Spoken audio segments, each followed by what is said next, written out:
Ryan Reynolds here for, I guess, my 100th Mint commercial. No. I mean, honestly, when I started this, I thought I only have to do like 4 of these. I mean, it's unlimited premium wireless for $15 a month. How are there still people paying 2 or 3 times that much? I'm sorry, I shouldn't be victim blaming here. Give it a try at mintmobile.com/save. Whenever you're ready. $45 upfront payment equivalent to $15 per month. New customers on first 3-month plan only. Taxes and fees extra. Speed slower above 40 gigabytes. See details. Hello and welcome to Audiobook Connection, behind the scenes with the creative teams. I'm Becky Parker Geist and I'm your host. Audiobook Connection is your place to learn about the audiobook creative process and for authors to learn valuable tips on producing and marketing your audiobooks. This podcast is sponsored by Pro Audio Voices, helping great stories come alive through audiobook production and marketing. Hello, and thank you for joining me today. We're going to dive into a certain area of converting from print to audio. And that topic today is dingbats, icons, symbols, spaces, things that you use in a print edition to make some kind of differentiation, create some kind of message, and other kinds of things like that. We're going to get a little deeper into that. In a print edition or an ebook edition, oftentimes we'll use something like a dingbat, a little symbol or a little image, mini image, that will be placed between segments within a chapter to separate them in some way. And so the first question when we're thinking about converting into audio is, what do we want to do with those? Are they important in some way? The first step is really figuring out what the purpose of those dingbats are. I'm going to just use that for now as this part of our conversation.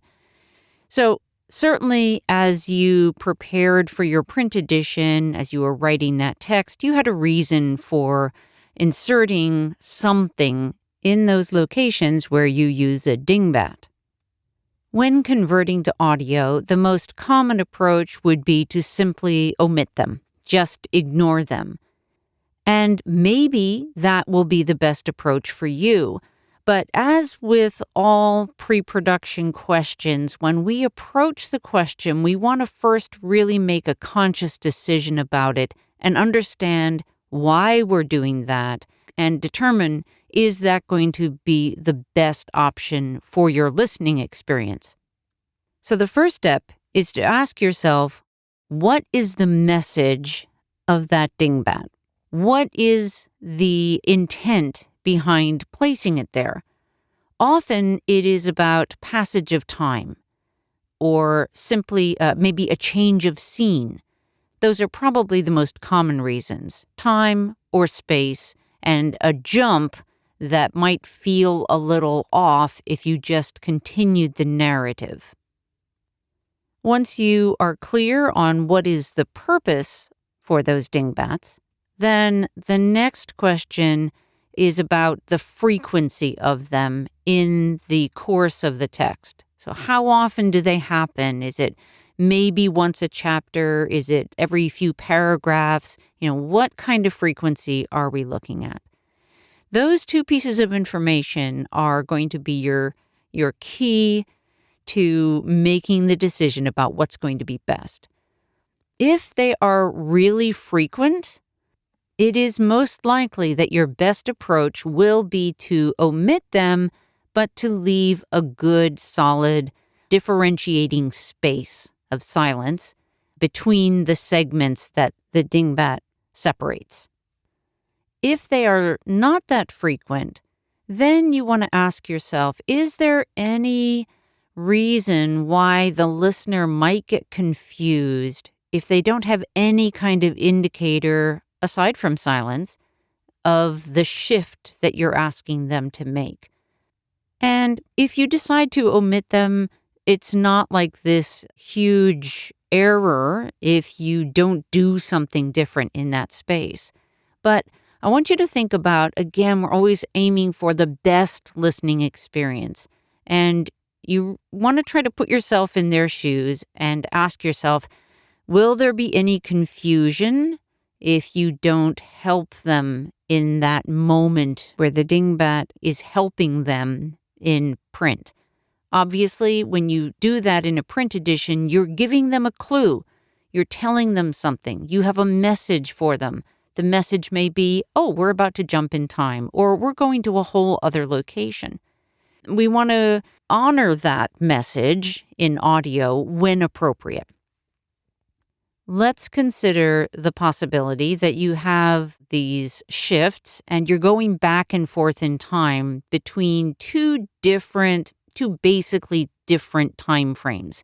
So let's say, for example, present day, which is usually one of those time frames, and maybe it's childhood or the character's past, something like that, where they're usually flashbacks, or maybe it's moving forward in time. Let's just talk about a time difference.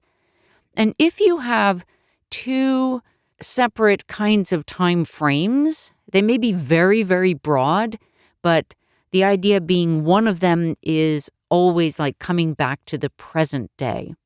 Then you might consider what very small sound indicator might help us know that we're in the present time. It may be a sound that is not specific to character or place. It could be, like a whoosh or a bell or any number of other things, a musical tone. But if it's somehow related to the character, that makes it a little more integrated, a little more interesting. So, for example, let's say if the main character is a musician and plays the flute, then maybe some kind of very brief musical flute phrase might be the thing that brings us back to the present each time. Or if the character is a magician, maybe it has more of a magical kind of sound to it that we might hear in a magic show or any other kind of related information.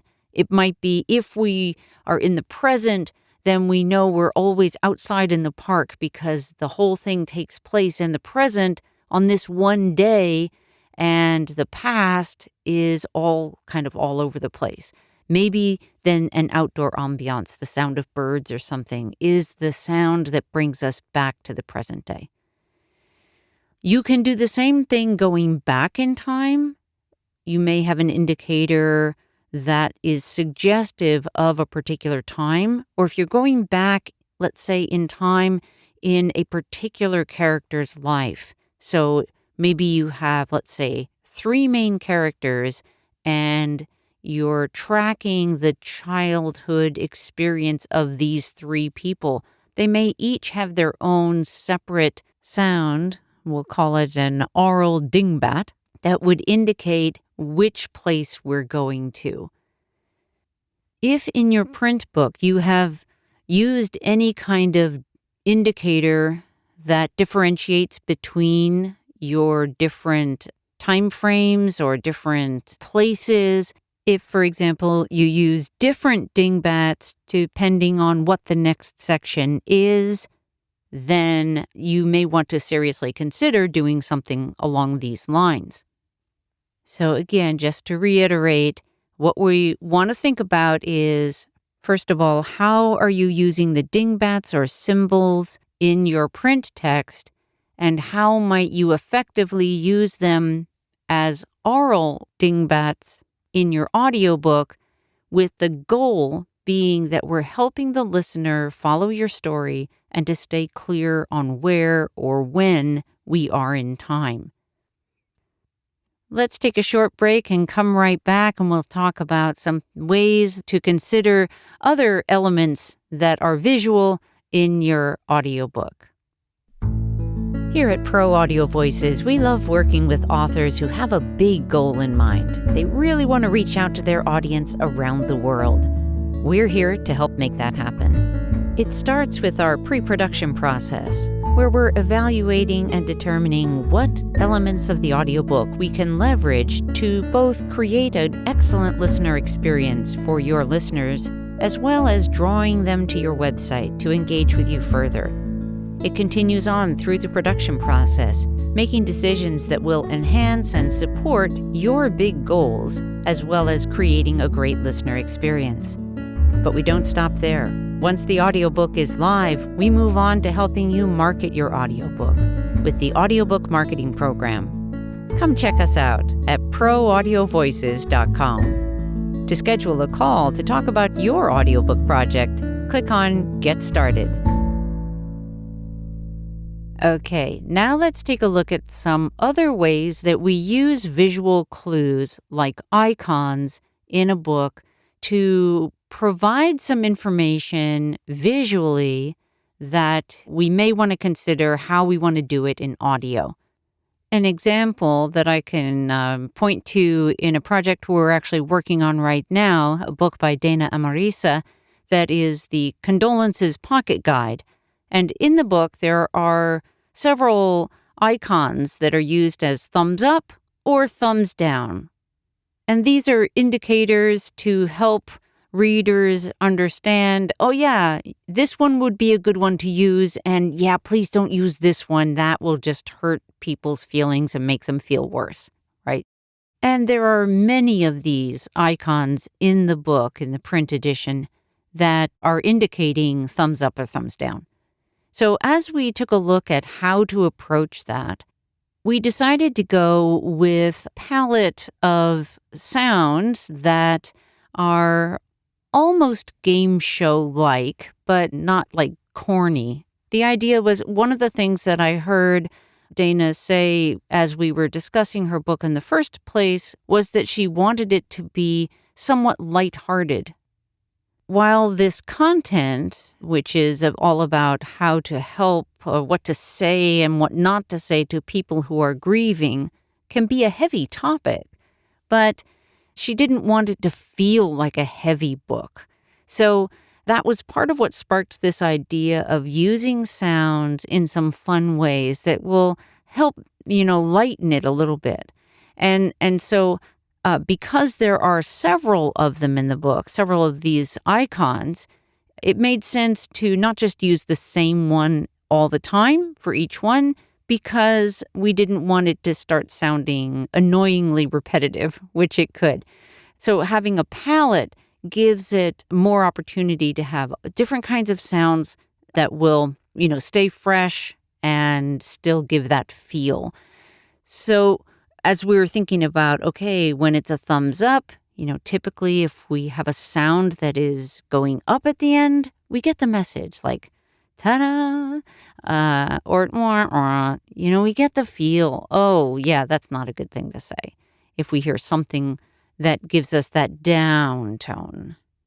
And then the other thing that we factor into it is when are the moments exactly, where are those placements, and how do we spread them out enough so that it sounds like it's a really good balance?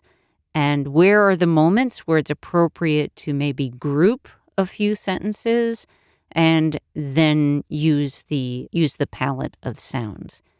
So that's a different kind of message that is trying to be sent, that the message is yes or no, and in this case using the thumbs up and thumbs down, and converting that into audio using up sounding tones or sound effects, or down sounding sound effects. So using these kinds of approaches, both the approach that I talked through about Dingbats and then also for icons, if you have something in your book, whether it's symbols or whatever it is, that is a repetitive element and that you're using to convey some message, then these are ideas that may be appropriate. The main thing is that I want you to think it through. Make a conscious choice about what you're going to do with those things in your audio. Sometimes just using space, just silence, is enough. And that is totally fine. You don't need to overcomplicate it.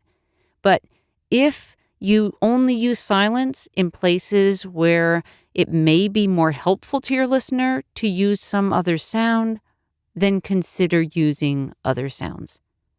I hope that's helpful. Please, if you have questions, you know where to find us. Reach out to us at proaudiovoices.com. We're here to inspire the world through the stories we bring to life. Thanks for being with me today. Thanks for joining us for Audiobook Connection, behind the scenes with the creative teams. Please take a moment to subscribe at audiobookconnection.com. The podcast is sponsored by Pro Audio Voices, helping great stories come alive through audiobook production and marketing. Learn more at proaudiovoices.com. Again, thanks for being with us, and please join us next week.